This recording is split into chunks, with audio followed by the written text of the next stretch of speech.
Master minds commerce చదవాలనుకునే 10th inter విద్యార్థుల తొలి ఎంపిక. ప్రస్తుతం నాతో పాటు ఉన్న ఈ కమెడియన్ గురించి చెప్పాలి అంటే 25 సంవత్సరాలు వెనక్కి వెళ్ళాలన్నమాట.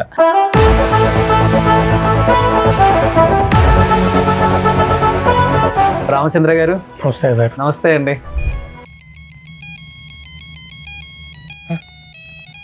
ఏంటి రింగ్ టోన్ సార్? ఏ పాట? వెన్నెల్లో హాయ్ హాయ్ మల్లెల్లో హాయ్ హాయ్ వర. ఏం చెప్తారు మీ కెరీర్ గురించి, మీ స్ట్రగుల్స్ గురించి? ఎంట్రీ చాలా ఈజీగా అయిపోయిందండి. ఫస్ట్ లో పెద్ద కష్టపడాల, తర్వాత మొదలైంది. 4 సినిమాలు చేసిన తర్వాత కష్టాలు మొదలయ్యాయి. ఇంత పెద్ద స్టార్స్ పక్కన నేను స్క్రీన్ షేర్ చేసుకున్నాను. ఇప్పటికి నా పేరు కూడా బయట చాలా మందికి తెలియదు అనే బాధ ఉంటుంది అనిపిస్తుంది సార్. 100% అది. ఎందుకంటే బయట ఉన్న అసిస్టెంట్ డైరెక్టర్ అవ్వచ్చు, ఎవరైనా అవ్వచ్చు, కొత్త వాళ్ళు ఎవరైనా అవ్వచ్చు. మీరేంటి సార్, ఏం చేస్తారు సార్ అని అడుగుతారు. నేను ఆర్టిస్ట్ అండి, ఇప్పుడు చూడలేదండి అంటారు. ఇండస్ట్రీలో సినిమాలు చూసి పెరిగిన వాళ్ళే కో డైరెక్టర్లు, అసిస్టెంట్ డైరెక్టర్లు, అసోసియేట్లు. కానీ ఎందుకు ఇంత బిల్డప్ ఇవ్వటం? వాళ్ళు మీరు ఏం చేశారు?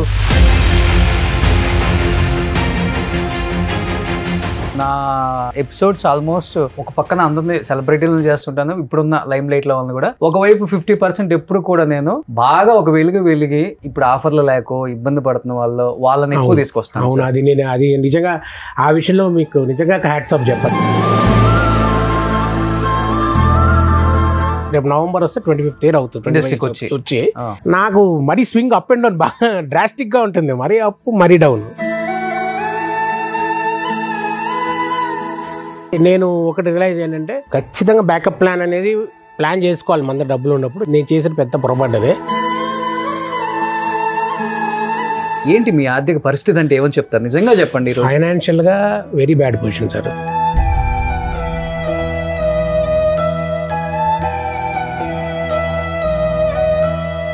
కానీ ఈ డబ్బు ఎక్కడ మోసపోయారు మీరు? ఇద్దరు నా క్లోజ్ ఫ్రెండ్స్, వాళ్ళతో పాటు నమ్మి నేను షూరిటీ పెట్టాను సంతకం. అది నేను చేసిన పెద్ద పొరపాటు.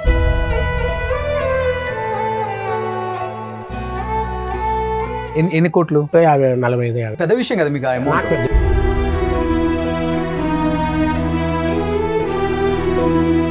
సొంత హౌస్ ఉందా సార్? లేదండి, ఉన్న ల్యాండ్ గిన్ కూడా అమ్మేసుకో. ఇది అప్పులకి. అంతే.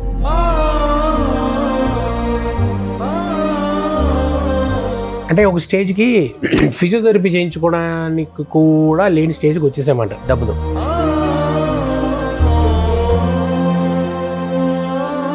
అమ్మ నాన్న ఇద్దరు చనిపోయారు. ఓకే, చాలా చిన్న ఏజ్ లో చనిపోయారు. ఫాదర్ నాకు 16 years అప్పుడు, మదర్ 2016, 36 నాకు అప్పుడు.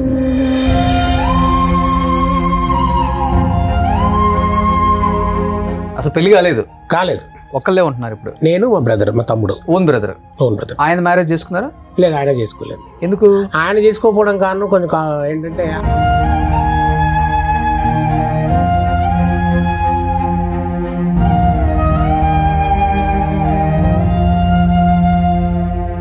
Hi, hello, welcome to Suman TV. నేను మీ రోషన్. సో ప్రస్తుతం నాతో పాటు ఉన్న ఈ కమెడియన్ గురించి చెప్పాలి అంటే 25 సంవత్సరాలు వెనక్కి వెళ్ళాలన్నమాట. కరెక్ట్గా 2000 సంవత్సరంలో నిన్ను చూడాలనే సినిమాతో తెలుగు తెరకి పరిచయం అయినప్పటికీ దాదాపు 150 పైగా సినిమాలు స్టార్ హీరోలతో వర్క్ చేశారు. కానీ ఇప్పటికీ ఆయన బయటికి వెళ్తే ఆయన చూసి గుర్తుపడతారు, కానీ కనీసం ఆయన పేరు కూడా ఎవరికి తెలియని స్థితిలో ఉన్న యాక్టర్ ఎవరైనా ఉన్నారు అంటే అది ఆయనే అని చెప్పుకొని బాధపడే క్షణాలు చాలానే ఉండుంటాయి. బట్ ఈ ఇంటర్వ్యూ నిజంగా మీ అందరికీ బాగా నచ్చుతుంది. ఆయన సినిమాలు మనల్ని ఎంతగా మెప్పించాయో ఒకసారి ఆయన ఇంటర్వ్యూ చూసిన తర్వాత మనకు అర్థమవుతుంది. నాకు ఆయన చేసిన సినిమాల్లో ముఖ్యంగా బాగా ఇష్టమైన సినిమా వెంకీ. శ్రీనివాస్ రెడ్డి గారు, చిత్రం సీని గారు, రామచంద్ర గారు. ఇప్పుడు అర్థమైందా నేను ఇంటర్వ్యూ ఎవరిని చేయబోతున్నానో? సో రామచంద్ర గారు అనమాట. ఆయన ముద్దు మేనరిజంతో, పాల బుగ్గలతో స్క్రీన్ మీద ఎంతోమంది ప్రేక్షకుల్ని నవ్వించి మెప్పించిన ద గ్రేట్ యాక్టర్ రామచంద్ర గారు. సో రామచంద్ర గారు నమస్తే సార్. నమస్తే అండి. చాలా హ్యాపీగా ఉంది.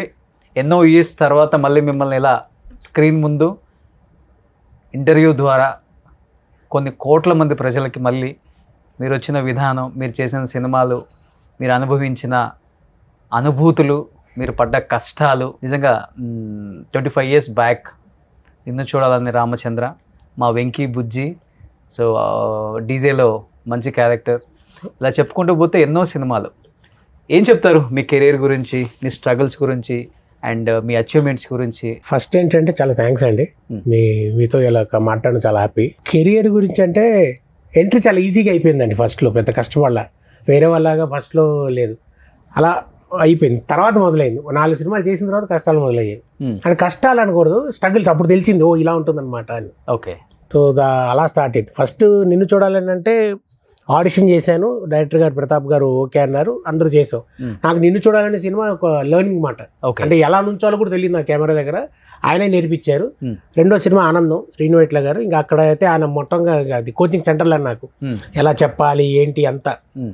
సో ఆ 2 బాగా ట్రైనింగ్. ఓకే. ఆ తర్వాత కొంచెం కొంచెంగా అలవాటైంది. అంటే ఫస్ట్ 4-5 సినిమా ఈజీగా వచ్చేసాయి, అంటే జస్ట్ అలా వెళ్తే వచ్చేసినట్టు అయిపోయింది. నాకు అనిపించింది అందరు కష్టాలు పడ్డాక కదా సినిమాలు స్ట్రగుల్స్ ఉంటాయి, మనకేంటి అలా లేదు అని. తర్వాత చూపించింది, ఇప్పుడు కాదా నీకు తర్వాత చూపిస్తాను అన్నట్టుగా తర్వాత చూపించింది cinema. Okay. So family background కూడా ఏం లేదు, ఇండస్ట్రీ ఏం లేదండి, ఏం లేదు, జీరో లేదు. ఫాదర్ మదర్ ఇద్దరు బ్యాంక్ ఎంప్లాయీస్. అండ్ బాన్ బాటం హైదరాబాద్, స్కూలింగ్ అంతా ఇక్కడే చేశాం. కానీ ఇది చిన్నప్పటి నుంచి యాక్టర్ అవ్వాలని కోరిక, అది అదే ఉండేది మైండ్లో. ఎలా అని దారి తెలియదు. ఓకే. సో మా ఫాదర్ అడిగినప్పుడు కూడా ఆఫ్టర్ 10th ఏంట్రా నువ్వు ప్లాన్ అసలు ఏంటి అన్నప్పుడు కూడా నేను ఇదే చెప్పేశాను, అమ్మా సినిమా యాక్టర్ అవుదాం అనుకున్నాను అన్నారు. ఆయన నవ్వారు. ఏంటి నవ్వడం అంటే డిస్కరేజ్ చేయలేదు ఫస్ట్లో. సరే చెయ్యి, డిగ్రీ చేసిన తర్వాత ట్రై చేయి, ఒకవేళ ప్రాపర్గా రాలేకపోతే ఉద్యోగం చేసుకోవచ్చు అని.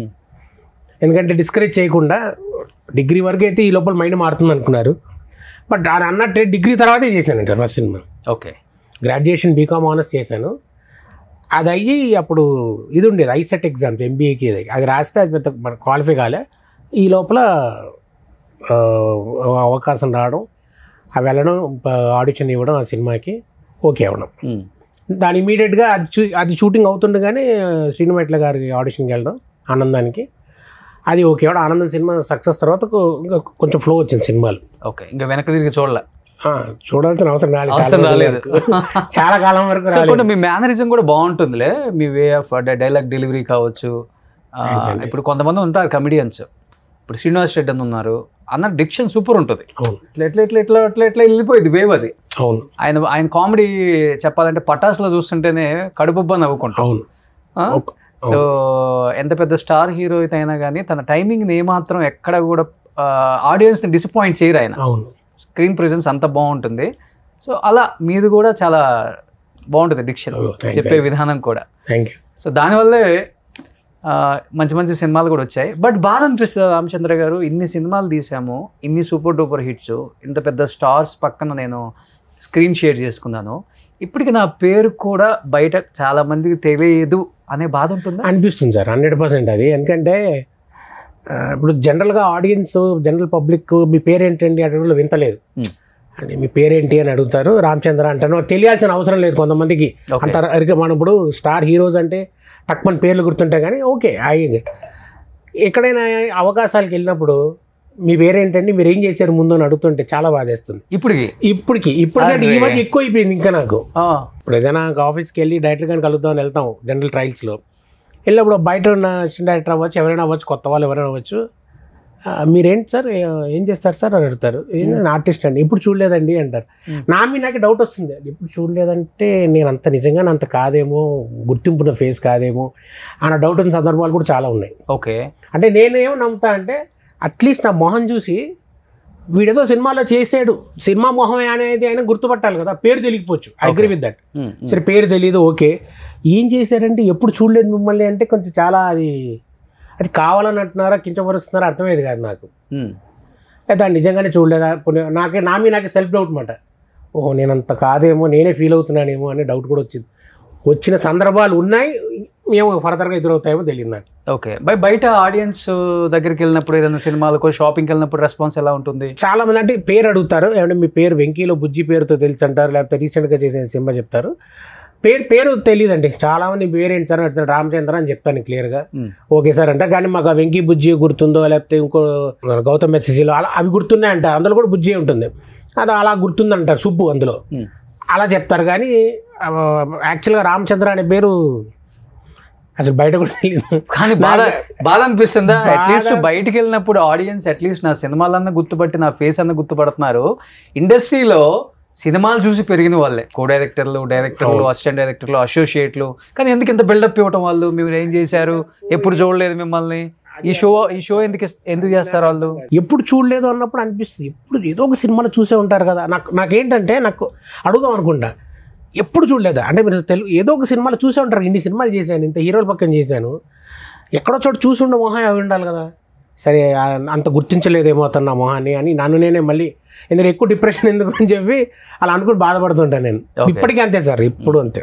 ఓకే, నా ఎపిసోడ్స్ ఆల్మోస్ట్ ఒక పక్కన అందరినీ సెలబ్రిటీలను చేస్తుంటాను, ఇప్పుడున్న లైమ్ లైట్లో వాళ్ళని కూడా. ఒకవైపు 50% ఎప్పుడు కూడా నేను బాగా ఒక వెలిగి ఇప్పుడు ఆఫర్లు లేకో ఇబ్బంది పడుతున్న వాళ్ళని ఎక్కువ తీసుకొస్తాను. అవును, అది నిజంగా ఆ విషయంలో మీకు నిజంగా హ్యాట్స్ ఆఫ్ చెప్పాలి. ఎందుకంటే ఎవరికి అంత టైం లేదండి బేసికల్గా.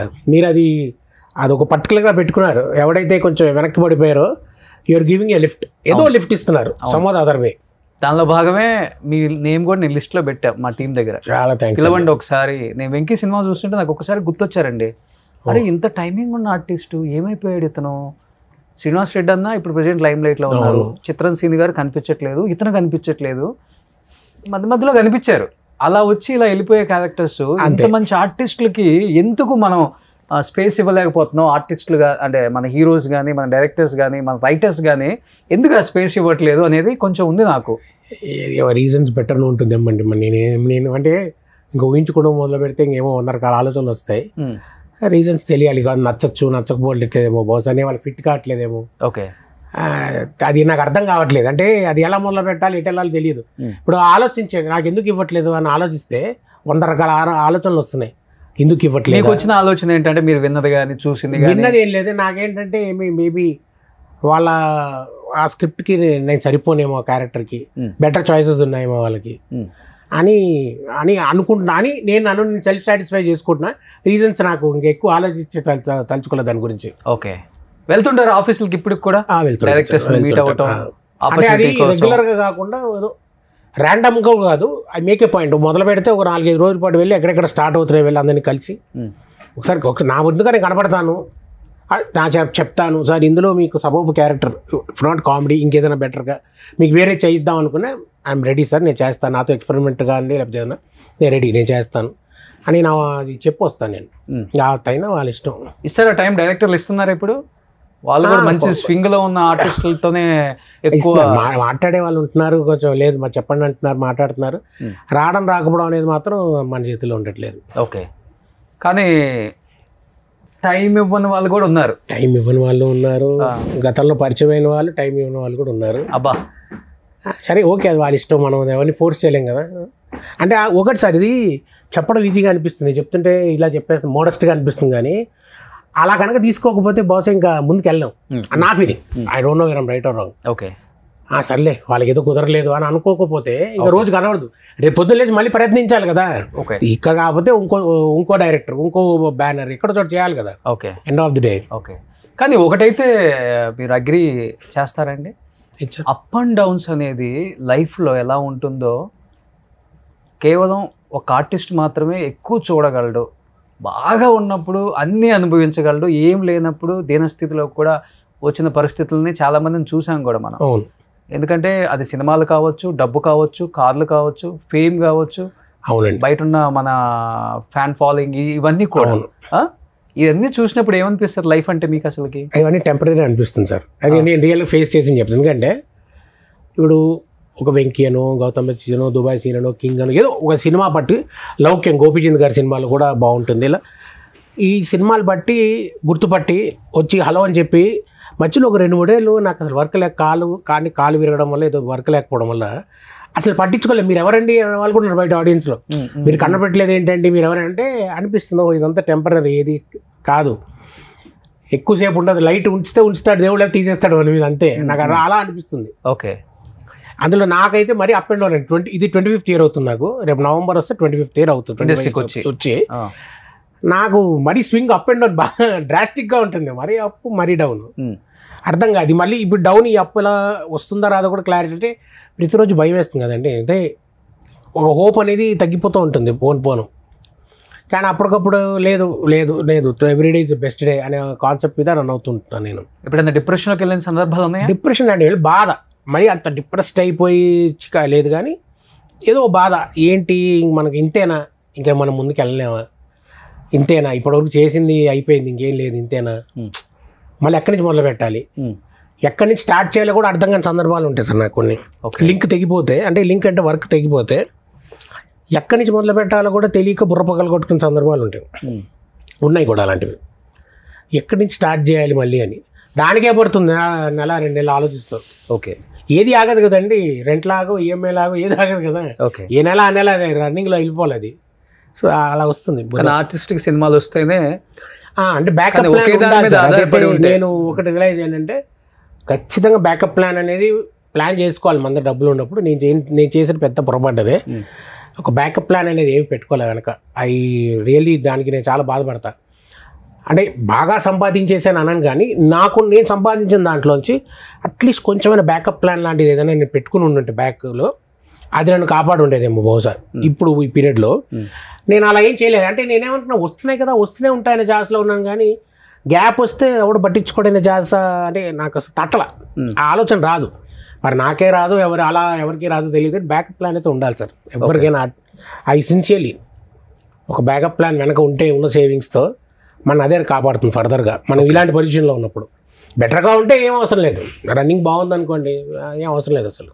రామచంద్ర గారు ఒకటి చెప్పండి, ఏదో ఇప్పుడు కెమెరా ముందు ఉందాం, ఎమోషనల్ అవ్వకూడదు, చెప్తే 10 మంది ఏమనుకుంటారో, చుట్టాలు ఏమనుకుంటారో, ఫ్రెండ్స్ ఏమనుకుంటారో, నేను వర్క్ చేసిన హీరోలు ఏమనుకుంటారో, ఫినాన్షియల్గా ఇంత ఇబ్బందిగా ఉందా అని వాళ్ళు అనుకుంటారేమో అన్న మాట పక్కన పెట్టి, ఏంటి మీ ఆర్థిక పరిస్థితి అంటే ఏమని చెప్తారు? నిజంగా చెప్పండి. ఫైనాన్షియల్గా very bad position sir. Very bad position అంటే నాట్ గుడ్, నాట్ బ్యాడ్. 4 ఏళ్ళ కిందట మరీ వర్స్ట్ పొజిషన్. అంటే టు బి వెరీ ఫ్రాంక్, నేను ముందు అనేస్తాను, నేను ఇక్కడ పుట్టి పెరిగాను కాబట్టి నా ఫ్రెండ్స్, నా చుట్టాలు, మా కజిన్ బ్రదర్స్ కానీ ఎవరినైనా ఆర్థికంగా సహాయం అడిగి తీసుకుని వాళ్ళకి రిటర్న్ చేయలేక కొంతమందికి ఇచ్చి కొంతమందికి ఇవ్వక, ఏ రోజు నా ప్రొఫెషనల్ సినిమా సైడ్ ఎవరిని అడగద్దు అని మెంటల్గా ప్రిపేర్ అయ్యాను అనమాట. ఒకసారి అది బ్రేక్ చేయాల్సి వచ్చింది. అంటే ఇంకా అందరినీ, అంటే నా తోటి ఫ్రెండ్స్ అవ్వచ్చు, కొలీగ్స్ అవ్వచ్చు, ఆర్టిస్టులు అవ్వచ్చు, రైటర్లు అవ్వచ్చు, ఎవరినైనా సరే. అంటే ఇంక ఎలా అయిపోయిందంటే, నాకు పరిచయం అయ్యాడంటే ఒక మెసేజ్ పెట్టి అదో సామెత ఉన్నట్టు, అమ్మ అడగంది అమ్మాయినా పెట్టదు అన్నట్టు, ఏమో తీరా రేపు పొద్దున్న తెలిసి అదేంటి రామచంద్ర అడిగితే ఇచ్చేవాడిని కదా, ఆ మాత్రం సహాయం చేయనా అని అంటారేమో అనే భావంతో అడిగిన వాళ్ళు ఉన్నారు. కొంతమంది సహాయం చేశారు, కొంతమంది చేయలేను అని చెప్పారు, కొంతమంది చేయలేదు. అది వాళ్ళ ఇష్టం. అందరికి మెసేజ్లు పెట్టారు. నాకున్న దాంట్లో ఎవరైతే నాకు ఇబ్బందిగా ఉంది, నాకు కొంచెం డబ్బు సహాయం పెట్టారు. చేసిన వాళ్ళు ఉన్నారండి, చేసిన వాళ్ళు ఉన్నారు, చేయలేము మేము, మా పరిస్థితి బాగాలేదు అని చెప్పిన వాళ్ళు ఉన్నారు, అది సమాధానం చెప్పని వాళ్ళు ఉన్నారు. It's okay. అది వాడు చేయలేదని కోపం లేదు, ఏమీ లేదు, అది ఎవరిష్టం వాళ్ళది. కానీ నేనైతే అడగడం దాదాపుగా కానీ మెజారిటీ నా తోటి ఆర్టిస్టులు వాళ్ళు. ఎందుకంటే అలాంటి సినారీ ఒక 5-6 years బ్యాక్ ఎవరు మీకు అంతగా హెల్ప్ చేసి ఫైనాన్షియల్గా కొంచెం? నా తోటి ఆర్టిస్టులు అందరూ. శ్రీనివాస్ రెడ్డి గారు చేశారు, అనిల్ రావుడి గారు చేశారు, గిరిధర్ ఆయన చేశాడు, అదృశ్య రఘు, అంటే ఎవరికి తోచినంత వాడు అడిగింది అయితే అందరూ హెల్ప్ మీ. తోటి ఆర్టిస్టులు చిత్రం సించాల్సాలు చేశాడు. అంటే చేసింది కొన్ని రిటర్న్ చేశాను, కొన్ని చేయలేదు. ఇంకా అంటే చేయడానికి సరిపోవట్లేదు అన్నమాట. రావడం ఉంటే కదా, నేను ఒకటే లేట్గా ఇస్తా కానీ ఇచ్చేస్తా, నేను అదే చెప్తా. కానీ నమ్మకం ఉండదు ఎవరికి. ఎప్పుడో 3-4 ఏళ్ళ కింద తీసుకుంటే రీసెంట్గా November, Decemberలో వర్క్ చేసినప్పుడు ఇచ్చేసిన సందర్భాలు ఉన్నాయి. వెనక్కి వాళ్ళు మర్చిపోయారు కూడా, ఇచ్చేనా అని. లేదండి బాబు పలానా రోజులు మీరు నాకు పంపించారు, ఇదిగోండి సారీ 4 ఏళ్ళు పెట్టింది వెనక్కి ఇచ్చేస్తున్నాను అని చెప్పి ఇచ్చేసినవి ఉన్నాయి. ఇచ్చేస్తా, అలా ఎవరి దగ్గర కొట్టిన అందరికి ఇచ్చేస్తా. కానీ తీసుకున్న అంటే సంవత్సరాలు అయిపోయేసరికి నమ్మకం పోతుంది ఎవరికైనా. బాధ అనిపిస్తుందా? ఖాళీగా ఉన్నప్పుడు ఏడుపు వస్తుందా? ఇంత బతికి లైఫ్ ఇంత బాగా లీడ్ చేసి ఇంత పెద్ద పేరు తెచ్చుకొని ఇప్పుడు ఖర్చులకి నా తోటి ఆర్టిస్టులని, డైరెక్టర్లని కొంచెం ఖర్చులకి ఇవ్వండి మెసేజ్ పెట్టే స్థాయికి వచ్చింది. ఎందుకు తీసుకొచ్చావు దేవుడా అని అనిపిస్తుంది సార్. 100% అనిపిస్తుంది. ఎక్కడ తప్పు చేసావో అర్థం కాదు, కానీ ఎక్కడో పొరపాటు ఏం జరుగుంటుందా అని. నేనేమి పేకాట ఆడాలు లేకపోతే ఇంకోటి అందులో ఎందులో పెట్టింది లేదు, గ్యాంబ్లింగ్ లేదు, ఏమీ లేదు. ఏదో హార్డ్ అండ్ మనీ, అది ఒక నమ్మి ఒక బిజినెస్లో పెడితే ఫ్రెండ్స్తో పాటు అక్కడ వెళ్ళిపోయింది. ఓకే. అదే ఇయర్ సైమల్టేనియస్గా ఆ ముందు ఇయర్లో నాకు కాల్ యాక్సిడెంట్, నాకు షూటింగ్లో లిగ్మెంట్ టేర్ అయింది. అది 3 ఏళ్ళు పట్టింది. అంటే నేను ఎప్పటికప్పుడు రియలైజ్ అవ్వలే. అంటే అడగగానే మనకి డబ్బులు బయట నుంచి పుట్టుతున్నాయేసరికి సరే మనం లేస్తాం మళ్ళీ వర్క్ చేసుకుంటాం అనే జాస్లోనే ఉన్నాను. కానీ టైం పాస్ అయిన కొద్దీ మనం వెనక్కి వెళ్ళిపోతున్నాం అనే జాస్ రాలే. నేను మళ్ళీ ఇదంతా ఈ 2019లో స్ట్రగుల్స్కి స్టార్ట్ చేసినప్పుడు రియలైజ్ అయ్యా, ఇప్పుడు చాలామంది వచ్చేసారు, మనం క్యూలో వెనక్కి వెళ్ళిపోయామని. ఇప్పుడు టాప్ 10లో లేకపోతే టాప్ 5లోనో టాప్ 15లో ఉండేవాళ్ళం, మనం టాప్ 50లోకి వెళ్ళిపోయాం. ఎక్కడో 50 మంది అనుకున్నాం, మన ముందు 50 మంది ఉన్నారు. అంటే మన వరకు క్యారెక్టర్ రావాలి, అందరినీ దాటుకుని రావాలి. ఎందుకు సార్ 50 మంది దాదాపుగా, ఎవడో వాడు 46, 43 వాడు తీసేస్తాడు. వాడు తప్పు కాదు కదా, వాడు అలాగే స్ట్రగుల్ వచ్చి ఉంటాడు ఎక్కడి నుంచో. ఓకే. సో కానీ డబ్బు ఎక్కడ మోసపోయారు మీరు? డబ్బు మోసపోవడం అంటే ఇప్పుడు నా ఉన్న పరిస్థితికి సంపాదించిన దాంట్లో బ్యాకప్ కాదు, కానీ ఒక ఫ్రెండ్స్, ఇద్దరు నా క్లోజ్ ఫ్రెండ్స్, అంటే పర్సనల్ ఫ్రెండ్స్, ఇండస్ట్రీ వాళ్ళు కాదు, వాళ్ళతో పాటు నమ్మి నేను షూరిటీ పెట్టాను సంతకానికి. అది నేను చేసిన పెద్ద పొరపాటు. తర రియలైజ్ అయ్యా. దేనికి షూరిటీ?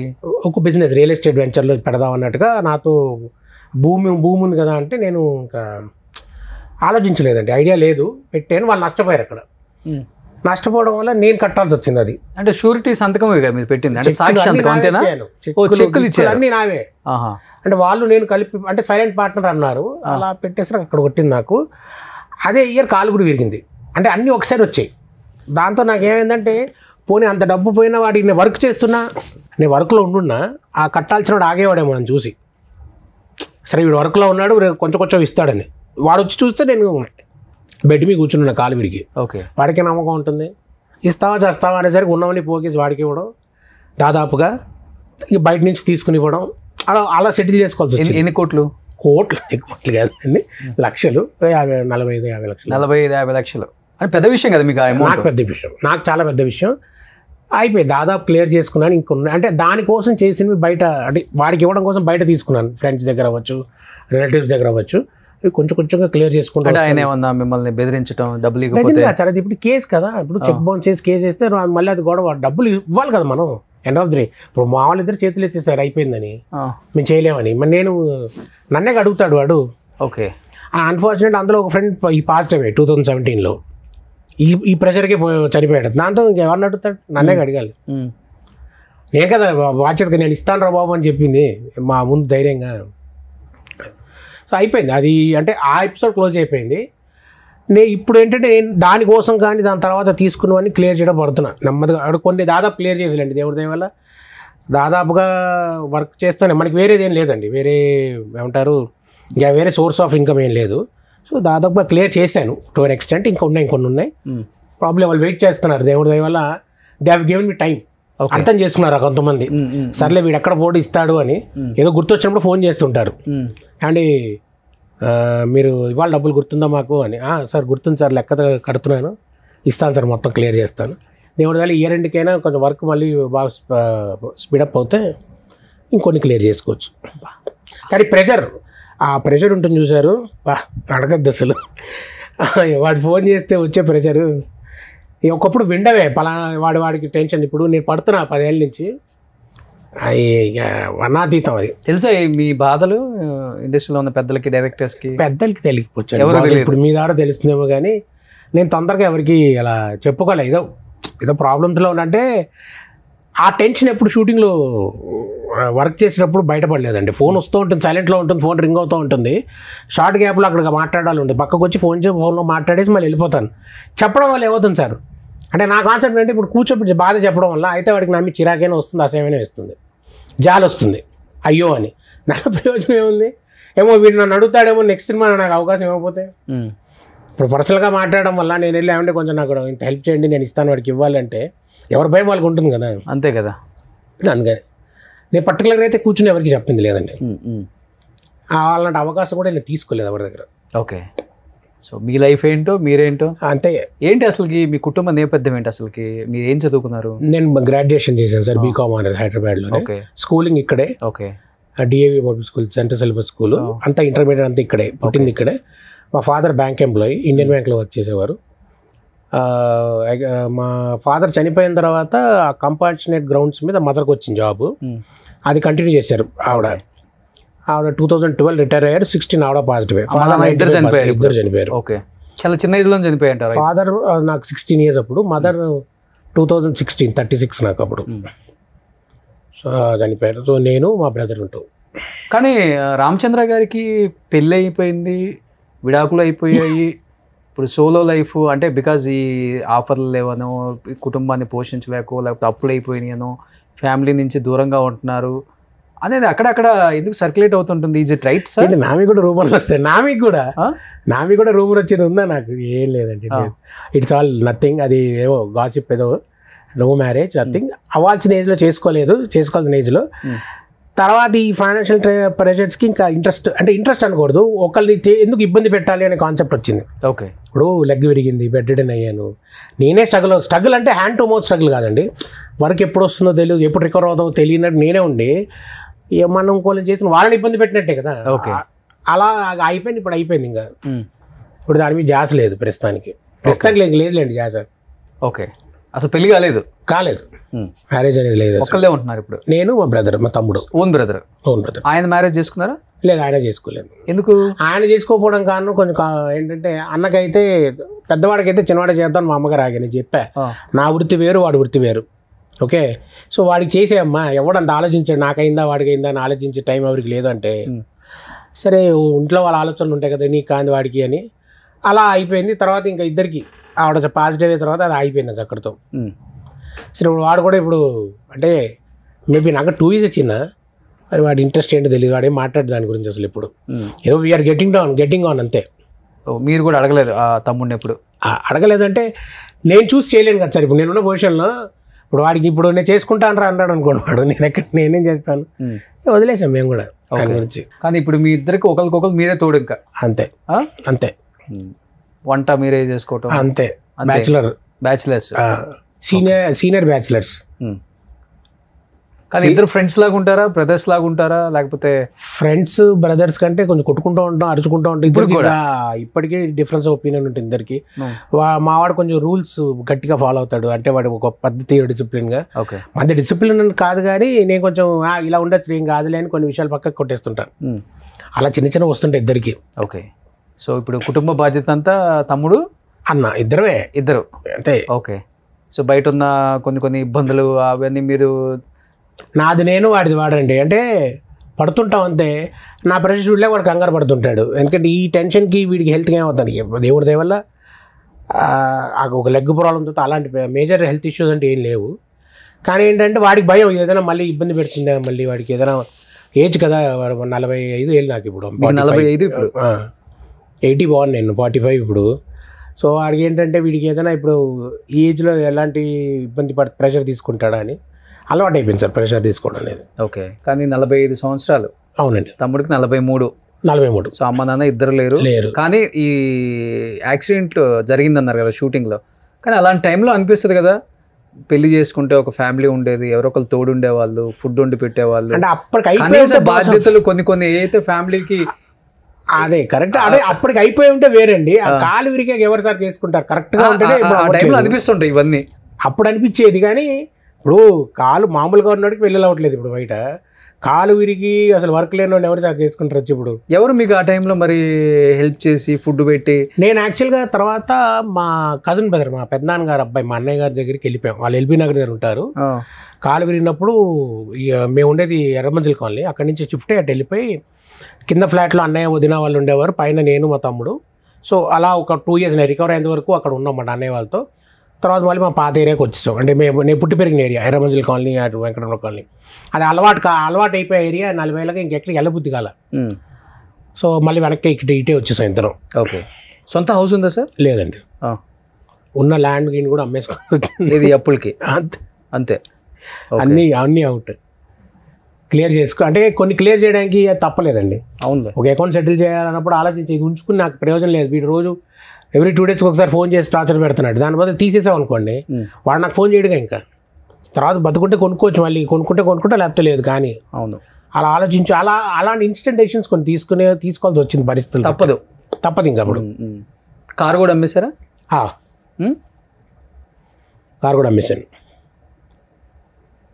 ఇప్పుడు షూటింగ్ ఉంటే ఎలా సార్? అంటే కంపెనీ మనీ అడుగుతుంది. కంపెనీ ఓపెన్గా చెప్పేస్తున్నారు వెహికల్ లేదండి, బండి పంపిస్తారు అంటే పంపిస్తున్నారు. ఓకే. బయటికి వెళ్ళాలంటే కూడా బయటికి వెళ్ళాలంటే క్యాబ్ అంతే. అది ఎప్పుడైనా వాడుకుంటే మా కజిన్ సిస్టర్ ఉంటారు, వాళ్ళ కారు ఎప్పుడైనా ఊరు వెళ్ళాలంటే అది వాడుతుంటాను. Very once and rare case అనమాట, అది తక్కువ అంటే వాళ్ళే వాడుకుంటారు, అది వాడతాను. లేదంటే క్యాబ్ కంఫర్టబుల్. కానీ క్యాబ్ ఎక్కిన తర్వాత డ్రైవర్ గుర్తుపడతాడు, అడుగుతాడు 2 సార్లు అంటే మీరేనా అండి అని. నేనేనయ్యా అంటాను, అంతే. ఏముంది వాడు కాసేపు ఏమో చెప్తుంటాడు, ఆ సినిమాలో అలా చేశారు ఇలా చేశారని. అది అలవాటు, మీరు కూడా ఎంజాయ్ చేస్తుంటాను. కానీ మీ ధైర్యానికి ఒప్పుకోవచ్చు రామచంద్ర గారు, నిజంగా హ్యాట్సప్ అండి మీకు. ధైర్యంగా అనిపించింది. అవును, అంతే కదా మరి. ధైర్యం లేనివాడు ఏం చేస్తాడండి, సూసైడ్ చేసుకుంటాడు. అవును, ఇంత బతికాను ఎందుకు ఈ బతుకు అనుకుంటాడు కదా. కానీ మీరు ఇన్ని ఇబ్బందులు ఉన్నా కానీ మనిషి అన్న తర్వాత ఇబ్బంది వస్తుంది, ఇబ్బందితో మనం పోరాడాలి, ఇబ్బంది మనతో పోరాడకూడదు అని నిలబడ్డారు కదా. హ్యాట్సప్ సార్ మీకు. Thank you sir, thank you. అంటే చచ్చిపోదాం అనే ధైర్యం లేదండి, ఎప్పుడు రాలే అలా ఆలోచన. టు బి వెరీ ఫ్రాంక్, ఏదో చేసేసుకుందాం ధైర్యం రాలే. అంటే ఒక చిన్న హోప్ ఎక్కడో ఏంటంటే ఇది యూటర్న్ తీసుకుంటుంది లైఫ్ మళ్ళీ అని. అంతే. ఇప్పుడు ఇలా యూటర్న్ తీసుకున్నప్పుడు అటు తీసుకుంటుందని ఒక కాన్ఫిడెన్స్ ఉంది నాకు. అది ఆ కాన్ఫిడెన్స్ బహుశా నన్ను కాల్ నుంచి నిలబెట్టి మళ్ళీ తర్వాత కూడా సినిమాలు చేయించడానికి, వేషాలు ట్రై చేయడానికి జరిగింది 5 ఏళ్లలో. సార్ గ్యాప్ అంటారా, ఇప్పుడైతే కొంచెం గట్టిగానే పడుతుంది ఆబ్వియస్లీ సార్, ఎందుకంటే కొత్త వాళ్ళు అనకూడదు కానీ ఇంకా బెటర్గా ఉన్నారు, చాయిసెస్ ఉన్నాయి, ఆల్టర్నేట్ చాయిసెస్. సో ఎవరి చాయిస్ వాళ్ళకు ఉంటుంది కదా. నాకే ఇవ్వాలని ఎక్కడుంది చెప్పండి. అలా నేను అలా చెప్పాక ఇందాక అలాగే మైండ్లో హ్యాపీ, అలా ఉంటేనే కంటెంటెడ్గా ఉంటాను. లేదనుకోండి ఇంకా తినేస్తూ ఉంటుంది మన తలకాయని. ఓకే. లైఫ్లో ఎప్పుడైనా కళ్ళంబడి నీళ్ళు వచ్చిన సందర్భాలు ఉన్నాయి? వచ్చుడుంది సార్, వచ్చిన బాధపడింది సార్ చాలా. ఇంత ధైర్యంగా మాట్లాడిన రామచంద్ర గారు అని భయం వేసినప్పుడు వర్క్ పాయింట్ కాదండి, వర్క్ చేస్తేనే మనకి మనీ ఇన్కమ్ వస్తేనే వాడికి ఏదైనా కట్టుకోవడానికో, వడ్డీ ఇవ్వడానికో, లేకపోతే అప్పు తీర్చడానికో ఉంటుంది. వాడికి అది అర్థం కాదు అవతల వాడికి at the end of the day he wants his money back. వాడి భయం వీడు ఉంటాడా ఉండడా అని. సో అలా ప్రెషర్లో పెట్టినప్పుడు చాలా సందర్భాల్లో ఒక్కడిని ఉన్నప్పుడు మాత్రం బాధపడిన సందర్భాలు ఉన్నాయి సార్. అంటే మా బ్రదర్ కూడా ఎప్పుడు చూసింది లేదు, ఒక్కడిని కూర్చున్నప్పుడు మాత్రం ఇంకా ఎన్ని రోజులు రా బాబు ఇది పడాలి, నేను ఇంకా ఎంతకాలం ఈ సిచ్యుయేషన్స్ ఫేస్ చేయాలి, ఎప్పటికైనా సరే లైఫ్ టర్న్ అవుతుందా అవదా అనేవి ఉన్నాయి సార్. ఒక్కడిని కూర్చున్నప్పుడు మాత్రం అనిపిస్తూ ఉంటుంది. హోప్ ఉంది, ఇంకా హోప్ ఉందండి. అదే బహుశా ఆఖరి క్షణం వరకు ఉంటుందేమో, స్టిల్ హ్యావ్ హోప్, ఏదో సమ్వే డౌన్ ద లైన్ ఎక్కడో మనకి తగులుతుంది మళ్ళీ అని. సో ఆయనకు హోప్ ఉంది, ఇండస్ట్రీ ఆయనకి మళ్ళీ ఒక మంచి లైఫ్ ఇవ్వాలని మనస్ఫూర్తిగా కోరుకుంటున్నాను ఇప్పుడున్న డైరెక్టర్స్కి అండ్ హీరోస్కి. మీరు చూసిన మన రామచంద్ర గారు ఎంత మంచి కమెడియన్, ఎంత మంచి టైమింగ్ ఉంది ఆయనకి, ఎన్ని మంచి సినిమాలు తీశారు, ఎంత బాగా నవ్విస్తారు. మన సినిమాలో 5 నిమిషాలు రోల్ పెట్టుకున్నా కానీ ఆయనకు 10 రోజులు వర్క్ దొరుకుతుంది. ఒక 2 సినిమాలు వచ్చినా కానీ నెలలో. సో ఆయన జీవనం అలా కొనసాగిపోతుంది. కానీ ఇప్పటికీ ఎక్కడ హోప్ నాకు తగ్గలేదు, లైఫ్లో మళ్ళీ ఎప్పుడో ఒక గట్టిగా దేవుడు ఇస్తాడు నాకు అన్న హోప్తోనే బతుకుతున్నాను అన్నారు. కాబట్టి ఆ హోప్ ఎవరో కాదండి, మన ఇండస్ట్రీ ఆయన మళ్ళీ నిలబెట్టాలి. సో డెఫినెట్గా వస్తుంది రామచంద్ర గారు మీకు. థ్యాంక్ యూ సార్, ఎందుకంటే ఇంత పాజిటివ్గా ఉన్నారు, మీకు కాకపోతే ఎవరికి వస్తుంది sir. Thank you very much. వస్తే హ్యాపీ. ఇప్పుడు చూస్తారు అందరూ, రవితేజ గారు చూస్తారు అండ్ మహేష్ బాబు గారు, మీరు చేసిన హీరోస్. అవునండి, ఎంతమంది అందరితో వర్క్ చేశారు ఆల్మోస్ట్. చేసి బాలకృష్ణ గారు, ఎన్టీఆర్ గారు, అల్లు అర్జున్ గారు, డీజేలో. అంటే నోటెడ్ క్యారెక్టర్స్ చేశానా లేదా పక్కకు పెడితే ఆల్మోస్ట్ ప్రతి స్టార్ హీరో పక్కన ఏదో ఒక క్యారెక్టర్ చేసే అవకాశం అయితే వచ్చిందండి. అంటే డైరెక్టర్స్ అవ్వచ్చు, వాళ్ళు ఏంటంటే లేదు వీడిని పెడదాం అని పెట్టిన అవకాశాలు అయితే వచ్చేసారి ఆల్ దిస్ వైల్. సో దానికి I'm very happy and gratitude all the directors and writers అందరు హీరోలకి. ఎందుకంటే ఇప్పుడు చేయగలుగుతానని నమ్మకం. ఇప్పుడు నోటెడ్ అయిందా లేదా పక్కకు పెట్టండి, పలానా ఈ స్టార్ హీరో సినిమాలో ఉన్నావా లేదా అనేది కూడా ఒకలాంటి కంటెంటే చెప్పుకోవడానికి ఉంటుంది. పలానా సినిమా చేసామని మనం. ఓకే, డెఫినెట్గా ఉంటుంది కదా. I'm happy for that. Okay, ఇప్పుడు వెంకీ సినిమా అంటే మా అందరికి సినిమా మొత్తం కన్నా కూడా మాకు ఆ ట్రైన్ సీనే గుర్తు సీక్వెన్స్. అవును, అంతాక్షరి, మన ఏవిఎస్ గారు, వేణుమాధవ్ గారు, బ్రహ్మానందం గారు. సో ఏం చెప్తారు ఆ సీక్వెన్స్, ఆ సీన్స్ అదంతా పండించడానికి? అడిగితే పర్సనల్ గా ఆ సీన్ చేస్తున్నప్పుడు డైరెక్టర్ గారికి క్లారిటీ ఉంటుంది 100%, అటువంటి హీరో గారికి ఉంటుంది. సరే మామూలుగా సీనే కదా అని అది ఇన్ని రోజులు ఇన్ని సంవత్సరాలు అయినా సరే జనాలు గుర్తుపెట్టుకుందని ఇంకా చూసేవాళ్ళు ఉన్నారట. నాకు 2-3 అంటే ఇంకా చూసేవాళ్ళు ఉన్నారు. అది ఎంజాయ్ పెట్టుకుని ఆ ఒక్క సీన్ చూసి ఎంజాయ్ చేసే యూట్యూబ్లో ఓపెన్ చేసుకుని ఇప్పుడు చూస్తాను చూసేవాళ్ళు ఉన్నారు. అండ్ నాకు ఇంకోటి సర్ప్రైజింగ్ ఫ్యాక్టర్ ఏంటంటే long time back 4-5 years back Chennai నుంచి హైదరాబాద్ వస్తుంటే నాకు అక్కడ ఎయిర్పోర్ట్లో ఒక ఆయన కలిసాడు.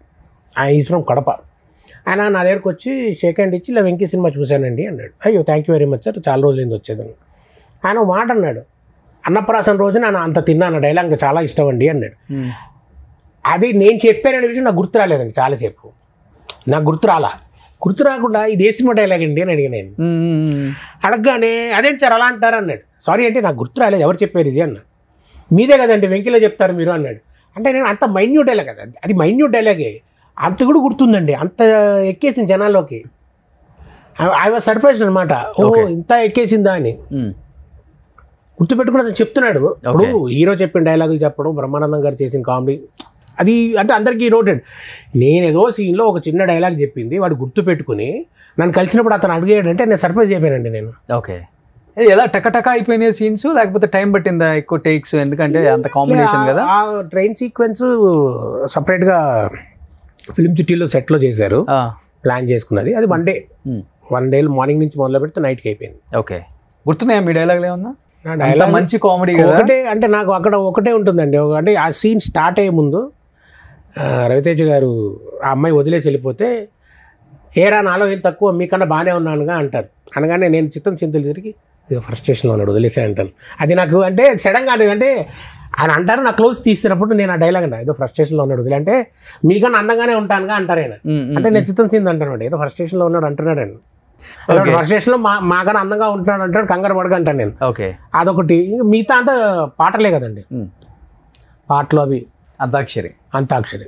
ఇప్పటికి చాలా మంది ఆ సీన్ చూసి అంతాక్షరి ఏంటిది అలా డ్రింక్ చేస్తూ ఎంజాయ్ చేస్తామని కుదురు అన్నవాళ్ళు ఉన్నారు.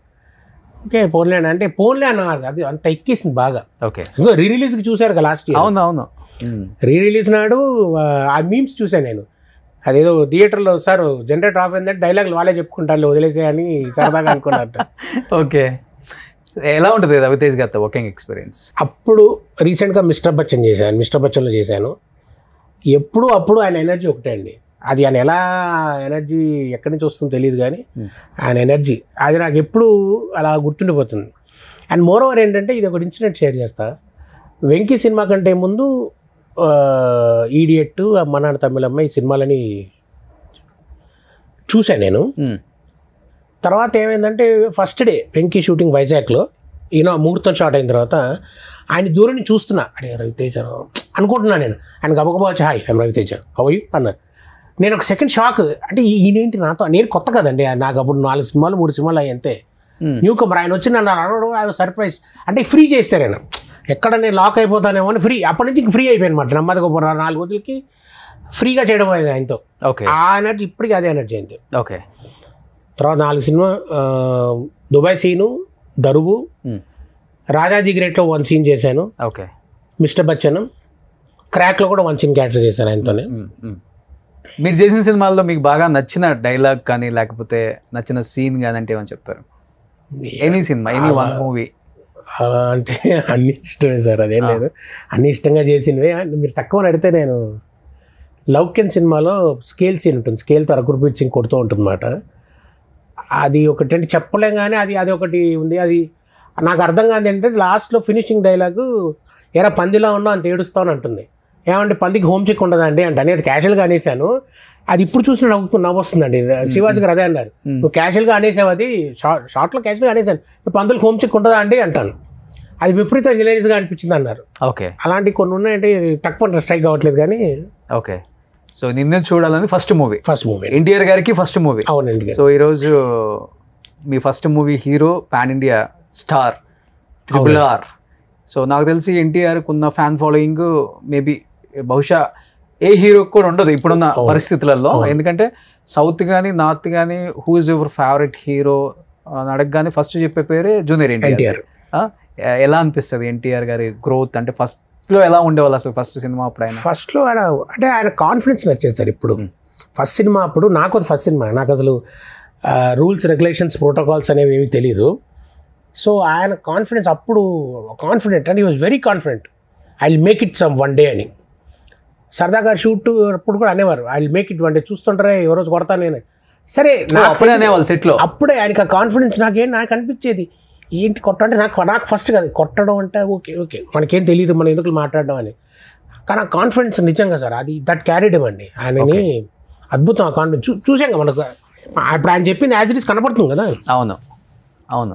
ఆయనకే 20 ఏళ్ళు 10 ఏళ్ళు పట్టలేదు కానీ 3 ఏళ్ళు అది ఇమీడియట్ టప్ లేపేశారు ఆయన అంతే. దట్ కాన్ఫిడెన్స్ సార్ అండి. బాగా ఫన్నీగా ఉంటారు సెట్లో. అప్పుడు సీరియస్ తర్వాత మళ్ళీ చేయలేదండి, అప్పుడైతే ఫన్నీగా ఉన్నారు. అప్పుడు ఫన్నీ, ఇప్పుడు కూడా అంతే అయినా. ఇప్పుడు నేను చేయలేదు మళ్ళీ అంతే. ఒక రామాయ వస్తాయో చేశాను అప్పుడు ఫన్నీగానే ఉన్నారు. ఓకే, గుర్తు చేసుకున్నారా? నిన్ను చూడాలలో మేక్ ఇట్ వన్ డే అని చెప్పేవారు. విచిత్రం ఏంటంటే నేను గుర్తు చేయడం కంటే నేను లొకేషన్లోకి వెళ్ళి సార్ గుడ్ మార్నింగ్ సార్ అన్న తర్వాత ఆయన అక్కడ ఉన్న వాళ్ళకి చెప్తున్నారు వీడిది నాది ఫస్ట్ సినిమా ఒకటే అని. ఓకే, అంటే నేను అన్నా మీరు అలా మీది నాది ఏంటండి, మీతో నా పోలిక ఏంటండి అన్న. అంతే కదరా మంది ఫస్ట్ సినిమా ఒకటేగా అన్నారు. నేను సర్ప్రైజ్ అంటే ఆయన పోల్చుకోవడం కాదు, వీడిది నాది ఒకటే సినిమా ఫస్ట్ సినిమా అని. ఇప్పుడు నాతో ఆయనతో నా పోలిక ఏంటి చెప్పండి. అవును. సో ఆ విషయంలో ఆయన నేను తర్వాత 2-3 సార్లు సందర్భాల్లో ఆయన కలిసినప్పుడు కూడా వేరే పక్కన ఉన్న వాళ్ళకి ఆయన చెప్పడం అదే నా ఫస్ట్ సినిమా వాడి సినిమా ఒకటే అని. ఆయనకి ఇంకో గుర్తుంది అది. అంతే కదా, ఎవరు మర్చిపోతాం. వచ్చిన విధానం ఎవరూ మర్చిపోకూడదు సార్. ఎంత స్థాయికైనా వెళ్ళొచ్చు ఎవరైనా కానీ, ఏదైనా సాధించవచ్చు, ఎన్ని అవార్డ్స్ రావచ్చు, ఎన్ని డబ్బులైనా రావచ్చు, కానీ వచ్చిన విధానం మర్చిపోతే నువ్వు వెళ్ళిన ఆ ప్లేస్కి వాల్యూవే ఉండదు. అవును, అది మనం డబ్బా కొట్టుకోవటమే. ఇంకా ఎన్టీఆర్ గారి గురించి అందరు చెప్పేది కూడా ఇదే. తను వచ్చిన విధానం, తను కష్టపడ్డ విధానం, తను అందరితో కలిసి ఉన్న విధానం ఎప్పటికీ మర్చిపోలేదు ఆయన. ఎప్పుడైనా కలిసినా కానీ పాత జ్ఞాపకాలు ఆయనే మనకి షేర్ చేసుకుంటారు. అలా చేసాం, ఇలా చేసాం, అది గ్రేట్ కదా. తర్వాత మళ్ళీ వర్క్ చేసే అవకాశం నాకు కలగలేదండి. అంటే కలగలేదు. తర్వాత రామాయ వస్తాయి తర్వాత నేను ట్రై చేస్తూ ఉంటాం కానీ ఇది అదే ఉండదండి. ప్రతి సినిమా ట్రై చేస్తాను నేను, అదేం లేదు. ఈ హీరో ఆ హీరో అని కాదు, మనం వెళ్ళామా డైరెక్టర్ని కలిసామా వచ్చామా మన ఒపీనియన్ మన అభిప్రాయం చెప్పామా సార్ మనం రెడీ, మీరు అవకాశం ఇవ్వాలి కానీ నేను చేస్తాను, మీకు నమ్మకం ఉంటే ప్లీజ్ ఒక క్యారెక్టర్ మా మాట వేయలేదు అడగడంలో నాకు. ఓకే, అందులో జంకు బొంగు అనేది ఏమి ఉండదు, నాకు వెళ్ళిపోయి అడిగేస్తాను డైరెక్ట్గా. ఓకే, నాకు ఒక 1 మినిట్ అవకాశం ఇస్తే చాలు, వెళ్ళి నా ఒపీనియన్ సార్ ప్లీజ్ మీ ప్రాజెక్ట్లో నాకు సూట్ అయిన క్యారెక్టర్ మీకు అనిపిస్తే ఐఎమ్ రెడీ. ఓకే, అన్ని పాయింట్ ఆఫ్ వ్యూ నుంచి అని. సో అల్లు అర్జున్ గారితో వర్కింగ్ ఎక్స్పీరియన్స్ అంటే ఏం చెప్తారు? అంటే డీజే ఒక సినిమా సార్ ఆయనతో చేసింది. డీజేలో ఆయనతో పాటు వెనక ఫ్యామిలీ చేశాను, మొత్తం ఫ్యామిలీలో బ్రాహ్మణ్ సెటప్లో. ఓకే, అంటే ఆయనతో ఇంటరాక్షన్ తక్కువ అయింది సార్ అప్పుడు. అంటే అదే టైంకి నా కాలు కూడా బాగా ఇబ్బంది పెట్టింది. సో మధ్యలోంచి నేను సినిమా ఒక 10 days చేసిన తర్వాత మానేయాల్సి వచ్చింది. అంటే ఇంకా అప్పుడు నేను కదలలేకపోతున్నా. ఒక ప్యాడ్ వేసుకుని కాలుకి మెడికల్ ప్యాడ్ ఒకటి వేసుకుని షూటింగ్కి వెళ్దామండి, అది ఇంకా ముదిరిపోయింది లోపల లిగ్మెంట్. దాంతో ఇంకా హాఫ్ వే త్రూ నుంచి I had to leave that film DJ. ఏ షూటింగ్ ఎప్పుడైంది మీకు లిగ్మెంట్? నాకు ఇది రాజా చెయ్యి వేస్తే అనే సినిమా రోహిత్ గారిది. అప్పుడు ఒక చిన్న కామెడీ సీన్ చేస్తుండగా జంప్ చేయాలి 1 feet హైట్ రాడ్ మించి చేస్తే అది కొట్టుకుని పడ్డా. అప్పుడేం తెలియలేదండి, తాగదు కాలు బాపు వచ్చింది, మూవ్ కొట్టుకున్నా, షూటింగ్ చేసాం, అయిపోయింది. ఎక్స్రే తీయించా, ఇంటికి వెళ్తే ఎక్స్రేలో ఏం లేదు. అది స్లోగా తర్వాత ఒక 1 week 10 days వాపు పెరగడం దాంతో అది షెడ్యూల్ గ్యాప్ అవుతుంది. కానీ వర్క్ చేసుకుంటున్నా, పెయిన్ కిల్లర్ వేసుకుంటా తగ్గుతుంది, చేసుకుంటా. డాక్టర్కి వెళ్ళా, డాక్టర్స్ ప్రొఫెషన్లోనే ఏం లేదు అనేసరికి అది 4-5 నెలల తర్వాత అది ముదిరిపోయింది బాగా. నాకు తెలియట్లేదు కాలు. అంటే నేను చేసిన అది బహుశా నా నెగ్లిజెన్స్ అవ్వచ్చు. నేను నాటు వైద్యం చేయించాను, ఆయుర్వేదం చేయించాను దీనికి. అంటే నాటు వైద్యం వెళ్ళినప్పుడు మా డ్రైవర్ ఉండేవాడు, డ్రైవర్ తీసుకెళ్ళాడు. వాడు పిసికేసాడు దాన్ని ఇష్టం వచ్చాడు, చపాతీ పిండి పిసికినట్టు. అయ్యో, నేను చెప్తూనే ఉన్నారు బాబు నొప్పి తట్టుకోలేకపోతే. ఇంతే సార్ బొక్క కాదురా బాబు, లోపల అది చీలిందని వచ్చింది రిపోర్ట్లో. అంటే లేదు సార్ అని చెప్పి నొక్కేశాడు. అలా నొక్కుడు దాంతో ఏమైందంటే అది చిన్న లిగ్మెంట్ కాస్త grade 2కి వచ్చింది. ఓకే, యూ వోంట్ బిలీవ్ ఒక 1.5 year పాటు ఈ పై భాగానికి కింద భాగానికి లెఫ్ట్ లెగ్ సంబంధం లేదు. అయ్యో, వాకర్ పట్టుకుని స్టిక్ పట్టుకుని లేవాలంటే కాలు తీసి ఇలా పక్కన పెట్టుకోవాలి సపరేట్గా. అంత లావు వచ్చిందా? లావు కాదు, సంబంధం లేదు దీనికి ఇలా తీసి పెట్టుకోవడమే కాలు. నేను అయ్యో ఇలా తీసి పెట్టుకుని, అంటే మనకి ఇది కూడా స్పర్శ కూడా లేదు నాకు. ఈ కింద భాగానికి స్పర్శ ఉంది కానీ ఇది మేము మూవ్ చేయలేను, నేను నుంచుంటే పడిపోతా. ఆ స్టేజ్కి వచ్చేసింది. అప్పుడు డాక్టర్స్ మారుస్తూ వేరే ఆర్థోపెడిక్ దగ్గరికి వెళ్ళినప్పుడు ఆయన చెప్పారు, బాబు దాన్ని బాగా ఇష్టం వచ్చినట్టు పిసికేశారు అందరూ, అది ఒకలా అయిపోయింది లోపల, నువ్వు ఇప్పుడు ఫిజియోథెరపీ ఏం చేయించొద్దు, దాన్ని పని చేయి, దాన్ని లీవ్ ఇట్ ఆఫ్, కొద్ది రోజులు ఆగి నెమ్మదిగా చేద్దాం, టేక్ ఎ టైం. సార్ అయిపోయింది, టైం అంతా అయిపోయింది, ప్రెషస్ టైం అంతా అన్న. ఏం చేయలేము, ఎందుకంటే ఆల్మోస్ట్ లాస్ట్ స్టేజ్కి వచ్చేసింది కాలు ఊడి చేసి. సరే ఇంకా దాన్ని వదిలితే నెమ్మది అక్కడి నుంచి మళ్ళీ స్టార్ట్ చేసి ఫిజియోథెరపీ చేస్తే ఇప్పుడు ఈ స్టేజ్ మళ్ళీ నడిచే పొజిషన్కి. నాకు అంటే నడుస్తానని నమ్మకం ఉంది కానీ ఎప్పుడు నడుస్తానో తెలియదండి. కానీ 1.5 year పట్టింది. It was 3 years programme sir. 16లో విరిగింది, 17, 18, 19, 3.5 years లిటరల్గా. ఓకే, నరకం చూశారు. నరకం అంటే ఇలాగే ఉంటుంది. ఎగ్జాంపుల్ అన్నీ కాలు తీసి పెట్టాడు, అంటే లేచి నుంచోవాలంటే పక్కన మనిషి వాకరో స్టిక్కో, తోడు కూడా ఎవరు లేరు కదా, ఎవరు లేరు. లేచి నుంచోవాలంటే గోడలు పట్టుకోవాలి అంతే. అక్కడి నుంచి అది చేసుకుంటూ అంటే ఒక స్టేజ్కి ఫిజియోథెరపీ చేయించుకోవడానికి కూడా లేని స్టేజ్కి వచ్చేసామంట. డబ్బులు ఫిజియోథెరపీ చేయించుకుంటున్నాను, ట్రీట్మెంట్ తీసుకుంటున్నాను. కానీ ఇప్పుడు ఇది ఫిజియోథెరపీకి నెలంతా పెడితే మనకి దీనివల్ల వేరేది ఆగిపోతుందని చెప్పేసి ఆ ఎక్సర్సైజెస్ ఇంట్లో చేయడం. అయ్యో, అది ఏదైనా మన డాక్టర్ సూపర్విజన్ చేయాలి, మనం చేయకూడదు కదా. ఎక్కువ తక్కువ చేయడం ఏదో అంతే. ఆ టైంకి అలా అనిపించాలా. ఇప్పుడు కూడా కొంచెం ఇప్పుడు లింపు లేదండి, ఇప్పుడు ఏం లేదు, ప్రాబ్లం ఏం లేదు, సెట్ అయిపోయింది. కానీ నాకే భయం. అంటే ఆ స్టేజ్ మళ్ళీ అంటే నేను మొత్తం సెట్ అయ్యాక డాక్టరు ఇంకా హాయిగా పని చేసుకోవాలి వెళ్ళి అన్నాడు. ఎవడిస్తాడు సార్ పని, 3 ఏళ్ళు అయిపోయింది, ఇప్పుడు పని నేను మళ్ళీ ఫస్ట్ నుంచి మొదలు పెట్టాలి. ఇప్పుడు మీకు తెలియట్లేదు, 0కి వెళ్ళిపోయింది, మైనస్లోకి. ఇప్పుడు మళ్ళీ ఫోటోలు పట్టుకుని తిరిగే స్టేజ్కి వచ్చేసాను నేనన్నా. ఆ స్టేజ్కి వచ్చేసింది సార్ అన్న, మీకు అర్థం కాదులేండి మా ప్రొఫెషనల్ కష్టాలని చెప్పాను. కానీ ఇప్పుడు కూడా గబగబా నడవాలంటే ఒక లాంటి భయం ఉండిపోయింది. ఆయన అన్నాడు, ఆ ట్రామా నీకు ఉంటుంది, 10 ఏళ్ళు కాబట్టి 20 ఏళ్ళు పడుతుంది పోవడానికి. ఎందుకంటే నువ్వు చూసింది దానికి ఈ పెయిన్తో పాటు అదర్ డిఫికల్టీస్ చూడడం వల్ల అది ఉండిపోతుంది నీకు. ఇప్పుడు మీరు నన్ను ఫాస్ట్గా నడవమన్నా అనుకోండి, నేను నడవను. మీరు నడవను, ఎందుకంటే నాకు భయం పడిపోతానేమో అని. మళ్ళీ పడిపోయి మళ్ళీ అదే స్టేజ్కి వెళ్ళిపోతానేమో అని భయం. ఈసారి చూసుకునే వాళ్ళు లేరు కదా, అందుకని చెప్పి నాకు భయం. అందుకని నేను ఇప్పుడు కూడా ఏంటంటే, మీరు రండి సార్ ఫాస్ట్గా నడుచుకుంటూ వెళ్తామంటే మీరు వెళ్ళండి వస్తామని నెమ్మదిగా అంటారు. ఎందుకంటే ఏమో టప్పని పడిపోతానేమో అని భయం నాకు. అది ఉండిపోయింది మైండ్లో పోట్ల. అది టైం పడుతుందని చెప్పాడు ఆయన. అది పోకపోవచ్చు అన్నాడు. నీకు నువ్వు మెంటల్గా సెట్ చేసుకో అన్నాడు. అది అవ్వట్లా. అది జరిగిన తర్వాత షూట్లు చేశారు కదా 35 చిన్న కథలు. ఇప్పుడు ఈ మధ్య అది జరిగింది 2016 15 చేసిన సినిమాలు వచ్చేసి డీజే హలో అఖిల్ గారిది, తర్వాత మనోజ్ గారిది ఒక సినిమా, 3 సినిమాలు 4 సినిమాలు చేసిన 17లో. ఆ తర్వాత టోటల్ కొలాబ్స్. డాక్టర్ బాబు నువ్వు రెస్ట్ తీసుకోకపోతే ఏమి కాదన్నాడు. తర్వాత 18 ఏళ్ళే 19 నుంచి మళ్ళీ కొంచెం సెట్ అయిన తర్వాత చేసిన సినిమా సరేలే నీకెవరు, మహేష్ బాబు గారిది, అనిల్ రావుపూడి గారి డైరెక్టర్. తర్వాత రెడ్ రామ్ గారి సినిమా, కిషోర్ తిరుమల సినిమా. ఆ తర్వాత మళ్ళీ వర్క్ మరి పాత పరిచయాల మీద అవ్వచ్చు, మరి ఏవో వర్క్ మొదలైంది. ఈ 2 years కోవిడ్ వల్ల మొత్తం అంతా బంద్ అయిపోయింది. తెలియదు. మళ్ళీ 22, 21, 22 మళ్ళీ ఫ్రెష్గా స్టార్ట్ చేయడం వచ్చింది. మళ్ళీ రీస్టార్ట్, ఎప్పటికప్పుడు రీస్టార్టే 22, 23 ఇంకా చేస్తూనే ఉన్నా. తర్వాత ఓకే, ఇప్పుడు తర్వాత వచ్చిన సినిమాలు అంటే నేను డీజే చేసా, 35 ఒక 2-3 చిన్న సినిమాలు, మిస్టర్ బచ్చన్లో చేశాను, మన శ్రీ విష్ణు గారి సినిమా చేసే, దాని ముందు ఆయన బెల్లంగొండ శ్రీనివాస్ గారి సినిమా చేసాము లాస్ట్ ఇయర్. వర్క్ చేస్తూనే ఉన్నా సార్, అదే ఏదో ఒకటి చేస్తూనే ఉన్నా. గ్యాప్లు పడుతుంది, అదైతే సహజంగా. ముందులా కాకుండా ఇప్పుడు పడితే గట్టిగా పడిపోతాం గ్యాప్. ఓకే, సో ఆ గ్యాప్ల గురించే ఇప్పుడైతే ఖచ్చితంగా ఏమంటారు 2 నెలలు పడుతుంది.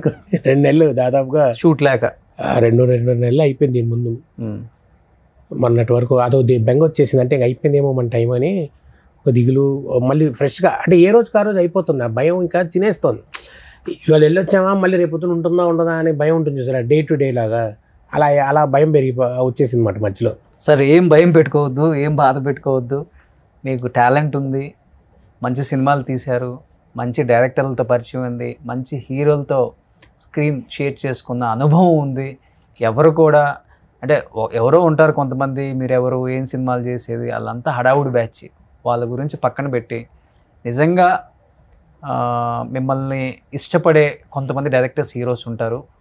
ఈ ఇంటర్వ్యూ తర్వాత మీకు మంచి మళ్ళీ 3rd ఇన్నింగ్స్ అనుకోండి, 2nd ఇన్నింగ్స్ అనుకోండి, అది ఏ ఇన్నింగ్స్ అయినా కానీ మీరు ఎప్పుడు ఆనందంగా, సంతోషంగా, ఆరోగ్యంగా ఉంటే we are very happy. Thank you very much sir. Thank you. అలానే చూడాలా అనుకుంటున్నాము. మీరు అనుకుంటున్నారు నాకెవ్వరూ లేరు నా అనుకునే వాళ్ళు, ఇంకా అందరూ ఇంకా కాబట్టి మీకు నా అనుకునే వాళ్ళు ఎవరు కాదు, కలాం తల్లి ఒక్కతే. Thank you very much sir. ఆమె మీ అందరూ ఎప్పుడు ఉంటుంది సార్. మీరు ఎవరికి ఎప్పుడు ఏ హామ్ చేయలేదు. మీరు ఒక మాట అన్నారు, మా ఫ్రెండ్స్ అంత మోసం చేసినా కానీ నా దగ్గర లేకపోయినా వాడి దగ్గర వీడి దగ్గర అడిగి నేను కేసు ఎందుకు పెట్టించుకోవాలి, ఎందుకు కోర్టు అంటే నా చెక్ బౌన్స్ అవ్వకూడదని మీరు అంటే లేకపోయి అన్నీ ఇచ్చేశారు. ఇప్పటికి కూడా నేను కడుతున్నాను, ఇంకా కడతాను కూడా, నెక్స్ట్ సినిమా వచ్చినా కానీ వాళ్ళకే కట్టేస్తాను. ఇలా చెప్పేవాడు ఎవడు ఉండడు. నాకే చేత కదని ఐపీఐ పెట్టేయచ్చు కూడా. బట్ మీరు ఆ క్యారెక్టర్ కాదు కాబట్టి మంచివాడికి ఎప్పుడైనా మంచిగా జరుగుతుంది. అది కొంచెం అటు ఇటుగా జరుగుతుంది. టైం ఒక్కటే హోప్ ఉందన్నారు కాబట్టి ఆ హోప్ మిమ్మల్ని బతికిస్తుంది సార్. ఆ హోప్ ఎవరో కాదు, మన ఇండస్ట్రీయే. ఒక ఆక్సిజన్ లాగా మీకు ఏదో ఒక హీరో ఏదో ఒక టైంలో తెలియకుండా ఒక కాల్ డెఫినెట్గా వస్తుందని నేను ఎక్స్పెక్ట్ చేస్తున్నాను. థ్యాంక్ యూ, నేను ఎక్స్పెక్ట్ చేస్తున్నానండి, ఖచ్చితంగా రావాలనుకో. అదే ధైర్యంతో ఉండండి, మళ్ళీ మంచి మంచి సినిమాలు చేయండి సార్, మమ్మల్ని అందరిని అలరించండి, నవ్వించండి. సో మేము ఎప్పుడు మిమ్మల్ని ప్రేమిస్తూనే ఉంటాం రామచంద్ర గారు. Thank you so much. చాలా ఇయర్స్ తర్వాత మీ మనసులోని బాధలు అట్లీస్ట్ నేను ఇప్పుడైనా బయటికి చెప్పాలి, ఇండస్ట్రీకి తెలియాలి, నన్ను ప్రేమించే ఆడియన్స్కు తెలియాలని మీరు ఓపెన్ అయ్యి ఇంత ఫ్రీగా మాట్లాడారు. సో చాలా చాలా థ్యాంక్స్. సో నెక్స్ట్ సినిమా ప్రమోషన్లో కలుస్తాం సార్. తప్పకుండా sir, thank you very much. మీ నోటి మేడం అలా అది జరగాలండి. ఆల్మోస్ట్ నా షోలకు వచ్చిన వాళ్ళు ఎవ్వరూ కూడా చాలా సంతోషంగా వస్తారు నెక్స్ట్ వచ్చేటప్పుడు. థ్యాంక్ యూ అండి, అదే జరగాలని కోరుకున్న ఆ విషయంలో కూడా thank you very much. Thank you అండి, thank you so much. Suman టీవీలో మీ పర్సనల్ అండ్ బిజినెస్ ప్రమోషన్స్ కోసం కింది నెంబర్కి కాంటాక్ట్ చేయండి.